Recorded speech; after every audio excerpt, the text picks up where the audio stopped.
Assalamualaikum warahmatullahi wabarakatuh. Kembali lagi bersama channel Rentang Kisah. Kali ini, saya akan berbagi 3 fakta Al-Quran mengenai bangsa Yahudi. Dalam kisah ini dan kisah-kisah di channel Rentang Kisah lainnya, kita semua diharapkan dapat mengambil hikmah yang ada pada kisah-kisah tersebut, sehingga insya Allah, bisa lebih menebalkan iman kita dan pengetahuan akan ajaran Islam semakin bertambah. Dalam Al-Quran, kata Yahudi disebut beberapa kali, baik dalam bentuknya yang jelas sebagai Yahudi, samar sebagai Ha'adu, Haud, maupun sifat-sifat mereka yang dinisbahkan kepada Bani Israel. Nama Yahudi dinisbahkan pada salah seorang putra Nabi Yakub dari ke-12 orang putra Nabi, yakni yang bernama Yahuja bin Yakub, dan dari ke-12 putra Nabi Yakub itulah yang disebut-sebut menjadi keturunan Bani Israel. Yahudi adalah istilah yang merujuk kepada sebuah agama, etnisitas, atau suku bangsa.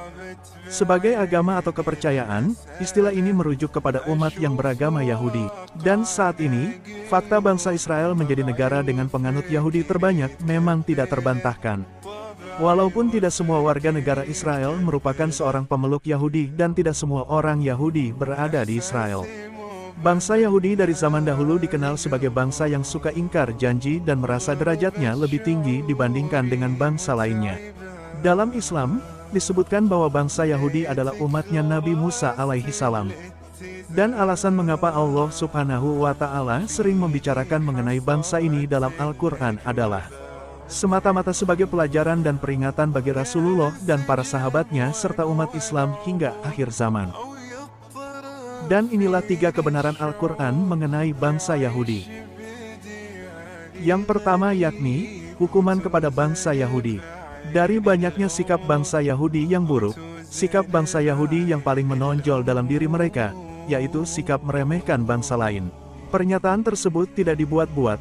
Al-Quran sendiri telah beberapa kali menyebutkan perilaku orang-orang Yahudi sejak zaman dahulu, sebagaimana dalam Quran Surah Al-Isra ayat 4-5 yang artinya berbunyi, Allah subhanahu wa ta'ala berfirman, dan telah kami tetapkan terhadap Bani Israel dalam kitab itu, sesungguhnya kamu, Bani Israel, akan membuat kerusakan di muka bumi ini 2 kali, dan pasti kamu akan menyombongkan diri dengan kesombongan yang besar.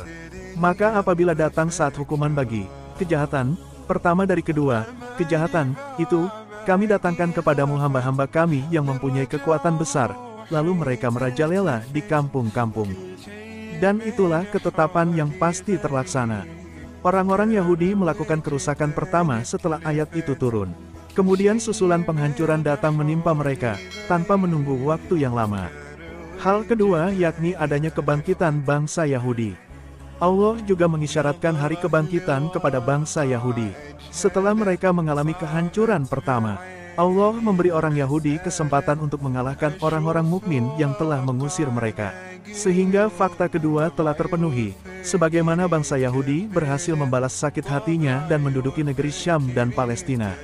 Hal ini sesuai firman Allah dalam Quran Surah Al-Isra ayat 6. Kemudian kami berikan kepadamu giliran untuk mengalahkan mereka kembali dan kami membantumu dengan harta kekayaan dan anak-anak keturunan dan kami jadikan kamu kelompok yang lebih besar. Terbukti, dengan kemakmuran ekonomi dan politik bangsa Yahudi Israel, imigran Yahudi mengalir dari seluruh negeri Israel hingga ke Palestina, tanpa bisa dihentikan oleh umat Islam. Kekuatan militer dan ekonomi negara-negara barat hampir seluruhnya berada di belakang Yahudi. Dengan demikian, kesombongan Yahudi semakin meningkat hingga hari ini. Dan hal terakhir adalah kehancuran kembali bangsa Yahudi. Seperti yang kita ketahui bersama, dari ketiga hal yang telah disebutkan tadi, hal terakhir inilah yang diketahui belum terjadi. Allah tidak akan membiarkan kekejaman Yahudi terus-menerus terjadi di muka bumi ini. Penderitaan yang dirasakan rakyat Palestina akan segera berakhir. Kekejian Israel hanya akan mempercepat datangnya penghakiman dan murka Allah subhanahu wa ta'ala. Sebagaimana Allah berfirman, jika kamu berbuat baik, berarti kamu berbuat baik bagi dirimu sendiri, dan jika kamu berbuat jahat, maka kejahatan itu bagi dirimu sendiri. Dan apabila datang saat hukuman bagi kejahatan. Yang kedua, kami datangkan orang-orang lain, untuk menyuramkan muka-muka kamu dan mereka masuk ke dalam masjid, sebagaimana musuh-musuhmu memasukinya pada kali pertama dan untuk membinasakan sehabis-habisnya apa saja yang mereka kuasai. Dari ayat tersebut, Allah telah memastikan lenyapnya orang-orang Yahudi dari muka bumi ini. Maha Suci Allah telah mengabarkan kepada kaum muslimin bahwa mereka akan kembali memasuki Masjidil Aqsa. Seperti sebelumnya pada masa pemerintahan Umar bin Khattab, yang menaklukkan tanah Palestina.